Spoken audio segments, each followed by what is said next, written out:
You know, Anthony, to be or not to be was a famous question. But I got one more for you. Okay. How do you define perfection? The Miami Dolphins and Kelly Kapowski. I am moving on from that to my own perfection. 7-0 last week. You know what? I'm still stumbling over the Kelly Kapowski remark, but I'm going to get through it. Perfect 7-0. What'd you go, Anthony, last week? Not 7-0. Not 7-0. 2-5. What happened to the power of the mullet? Does Kelly Kapowski like mullets? I don't know. You bestowed the power of the mullet upon me. Did you take it away?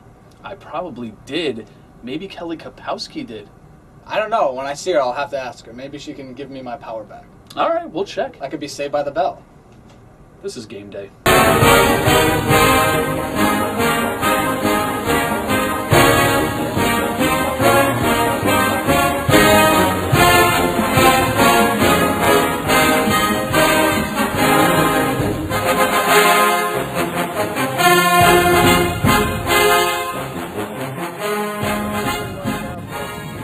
There's no conference shake-up here at Brad Carroll's Game Day. We're going to get right into the picks right away. Number 2 LSU goes into number 16 West Virginia in an absolutely huge match.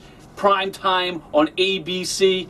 LSU already talking a very big game. Yeah, LSU safety Brandon Taylor mentioned that West Virginia wouldn't score in this game, which is a very lofty prediction now. LSU has a very, very good defense. They slowed down a Mississippi State team last week that had been on fire offensively, so they have a lot to be proud of and a lot to, feel confident coming into this game. Meanwhile, Geno Smith of West Virginia put up some big numbers against Maryland last week, but the problem with West Virginia has been they'll go through scoring spurts, and then for part of the game they'll kind of just stop. Against Maryland, it almost cost them. Maryland almost came back in that game.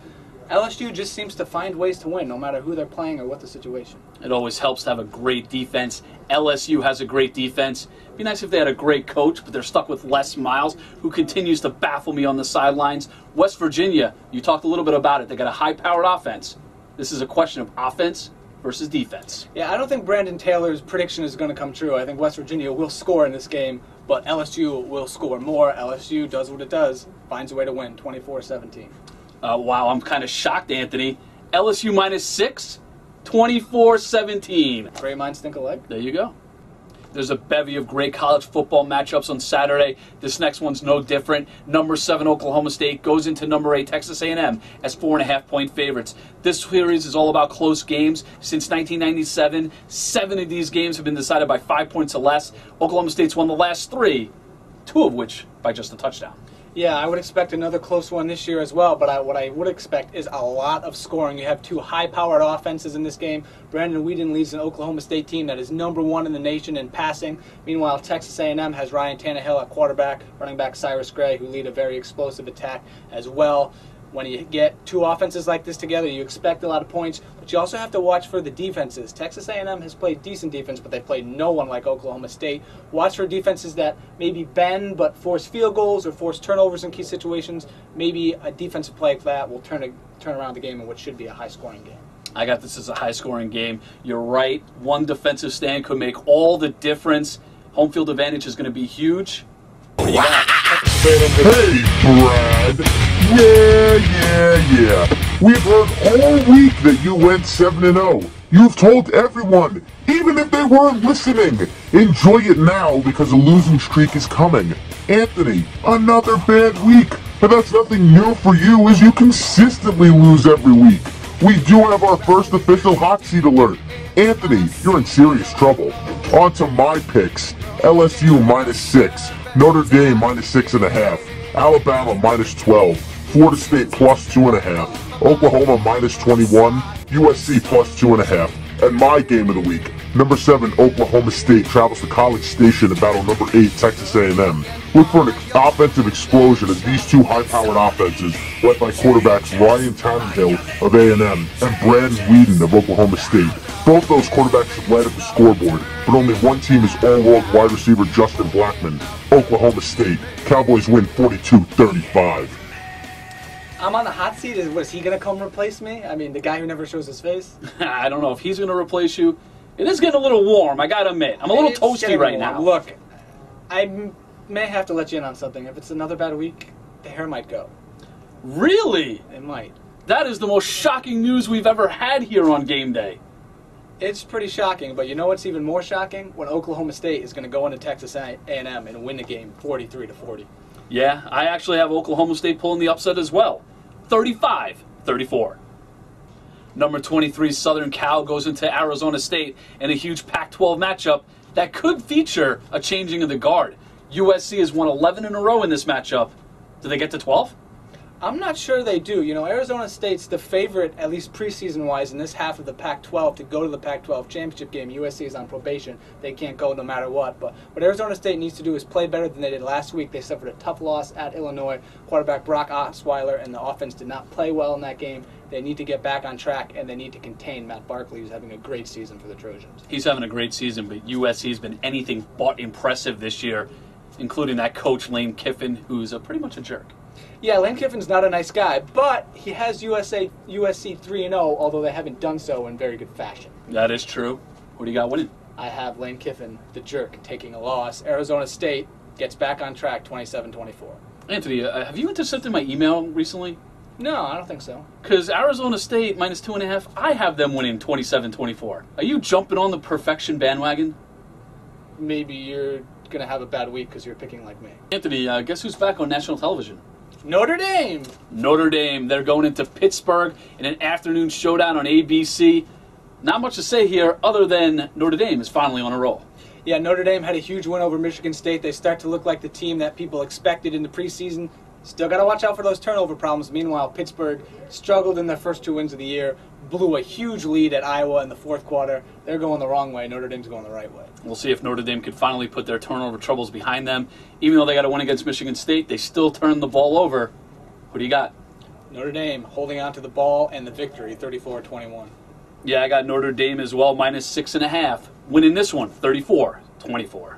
You know, everybody's going to have to wait for Anthony's penthouse like you care about that anyway. Here in the doghouse, there's only room for one man. That's Luke Fickell of Ohio State, the head coach.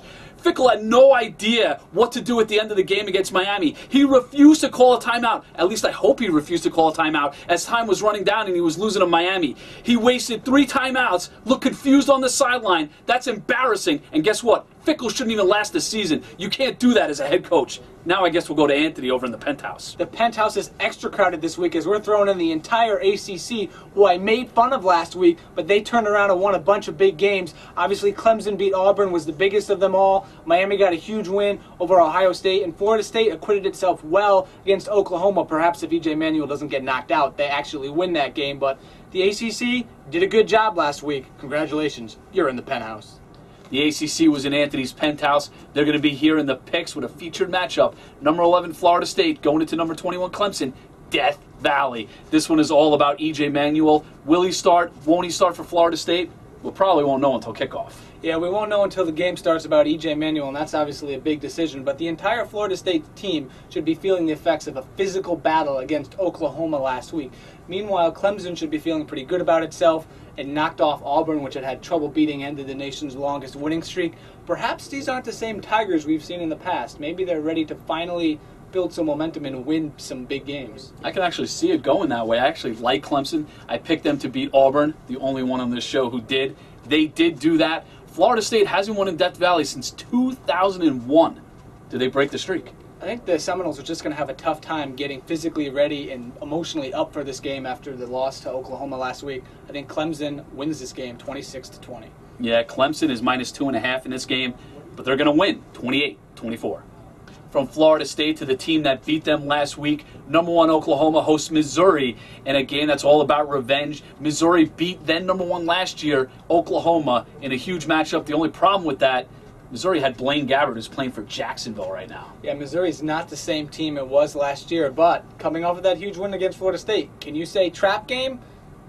Maybe not, because Oklahoma should be focused on this game after losing as the number 1 ranked team in the country last year to Missouri. What they're going to have to do is watch out for Missouri's run attack. Missouri runs the ball very well. Missouri does that. Perhaps they can keep the ball away from Landry Jones, which is going to be their best opportunity to win the game. You know, Oklahoma obviously has the better defense, the better offense. They should win this game big. They're 21-point favorites. You mentioned trap game.